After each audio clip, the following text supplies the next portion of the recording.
Navsari civil હોસ્પિટલમાં મૃતદેહોને સાચવવા માટેની કોલ્ડ સ્ટોરેજ સુવિધાને લઈને સવાલો ઉઠ્યા છે. સરકાર દ્વારા સરકારી હોસ્પિટલોમાં આધુનિક સુવિધાઓ ઊભી કરવાની જાહેરાતો કરવામાં આવી હતી અને કરોડો રૂપિયાનો ખર્ચ પણ કરવામાં આવ્યો હોવા છતાં સિવિલ હોસ્પિટલમાં કોલ્ડ સ્ટોરેજની સુવિધા ખોરવાઈ હોવાના આક્ષેપો સામે આવ્યા છે.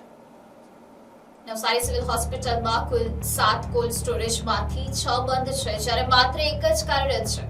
રેલવે કે હાઈવે અકસ્માતમાં મૃત્યુ પામેલા લોકોના મૃતદેહો તેમજ વિદેશથી સગા સંબંધીઓ આવવાના હોય ત્યારે મૃતદેહને સાચવવાની જરૂરિયાત ઊભી થાય છે. આવી સ્થિતિમાં પરિવારજનોને ખાનગી કોલ્ડ સ્ટોરેજની સુવિધા લેવાની ફરજ પડતી હોવાનો આક્ષેપ કરવામાં આવ્યો છે. આ મુદ્દે જવાબદાર તંત્રને તાત્કાલિક તમામ કોલ્ડ સ્ટોરેજ રિપેર અથવા નવા સાધનો લગાવીને શરૂ કરવાની માંગ કરવામાં આવી છે. તો બીજી તરફ સિવિલ હોસ્પિટલમાં બહારથી આવતા દર્દીઓ માટે વ્હીલચેરની સુવિધા હોવા છતાં દર્દીઓને યોગ્ય રીતે મદદ ન થતી હોવાના આક્ષેપો પણ કરવામાં આવ્યા છે. વરસાદ દરમિયાન વોર્ડ બોય આગળ ચાલતો હોય અને પાછળ દર્દીના સગા દર્દીને વ્હીલચેરમાં લઈને જતા હોવાના દ્રશ્યો સામે આવ્યા છે. દર્દીઓ પ્રત્યે સંવેદનશીલતા રાખી તેમની સાર સંભાળ લે તેવા સ્ટાફની વ્યવસ્થા કરવા તેમજ બેદરકારી દાખવનારા કર્મચારીઓને કડક ચેતવણી અથવા નિયમ મુજબ કાર્યવાહી કરવાની માંગ ઉઠી છે.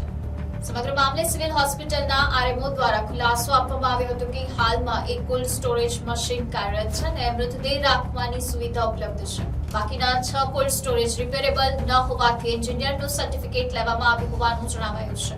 આરએમઓના જણાવ્યા મુજબ નવા 6 કોલ્ડ સ્ટોરેજ સાધનોની ખરીદી માટે પ્રક્રિયા શરૂ કરી દેવામાં આવી છે. આ માટે ચીફ એક્ઝિક્યુટિવ ઓફિસર ગાંધીનગર પાસેથી મંજૂરી લેવાની હોવાથી પ્રક્રિયામાં સમય લાગ્યો હોવાનું જણાવાયું છે. ઓર્ડર પ્રક્રિયા પૂર્ણ થયા બાદ આશરે 15 દિવસમાં નવા સાધનો ઉપલબ્ધ થવાની શક્યતા હોવાનું આરએમઓએ જણાવ્યું હતું. તેમણે વધુમાં જણાવ્યું કે જરૂરિયાત ઊભી થાય ત્યારે ખાનગી હોસ્પિટલ સાથે સંપર્ક રાખવામાં આવે છે અને મૃતદેહોને ત્યાં રાખવાની વ્યવસ્થા કરવામાં આવે છે. આરસી હોસ્પિટલ સાથે પણ સંપર્ક હોવાનું તથા હાલ સિવિલ હોસ્પિટલમાં એક મશીન કાર્યરત હોવાનું આરએમઓએ સ્પષ્ટ કર્યું હતું. હવે નવા 6 કોલ્ડ સ્ટોરેજ ક્યારે કાર્યરત થાય છે અને દર્દીઓ માટેની અન્ય સુવિધાઓમાં કેટલો સુધારો થાય છે તેના પર સૌની નજર છે.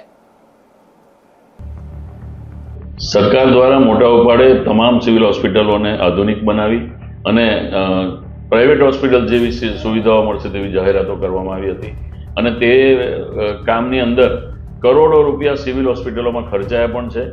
ત્યાં મેડિકલ કોલેજની પણ વાત હતી, આધુનિક સુવિધાઓથી સજ્જ કરવામાં આવશે તેવી પણ વાત હતી. ત્યારે હાલમાં નવસારી સિવિલ હોસ્પિટલની હાલત તમે જુઓ તો ત્યાંના 7 પૈકી 6 કોલ્ડ સ્ટોરેજ બંધ પડ્યા છે અને જેના લીધે અહીંયા જે રેલવે અકસ્માતમાં કે અહીંયા હાઈવે પર અકસ્માતમાં મૃત જે ડેડ બોડીઓ આવે છે કે સગા સંબંધી જેના બહારના દેશોમાંથી આવવાના હોય તેવા લોકો પણ ત્યાં સાચવવા માટે ડેડ બોડી મૂકી જાય છે.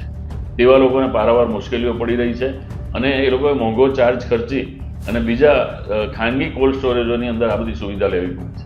ત્યારે મોટી મોટી વાતો કરનારી આ સરકારને અને એને સંલગ્ન તંત્રને મારી નમ્ર અરજ છે કે તાત્કાલિક ધોરણે આ સુવિધા ફરીથી ચાલુ થવી જોઈએ. તમામ કોલ્ડ સ્ટોરેજ નવા અથવા રિપેર કરી અને તાત્કાલિક ચાલુ થવા જોઈએ. બીજી તરફ સિવિલ હોસ્પિટલની અંદર જે બહારથી દર્દીઓ આવે છે જે લાચાર છે તેના માટે વ્હીલચેરની સુવિધા છે, પરંતુ વોર્ડ બોયને તમે દ્રશ્ય જે મેં જોયું તે અહીંયા વોર્ડ બોય આગળ ચાલતો બેફિકર જાય છે અને પાછળ વરસતા વરસાદમાં દર્દી પોતાના સગાવાલા દર્દીને વ્હીલચેરમાં લઈને આવતા હોય તેવા પણ દ્રશ્યો છે.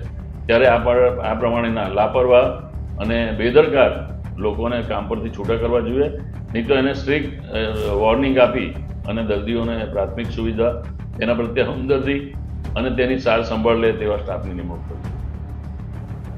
Bureau report NDC news, Navsari.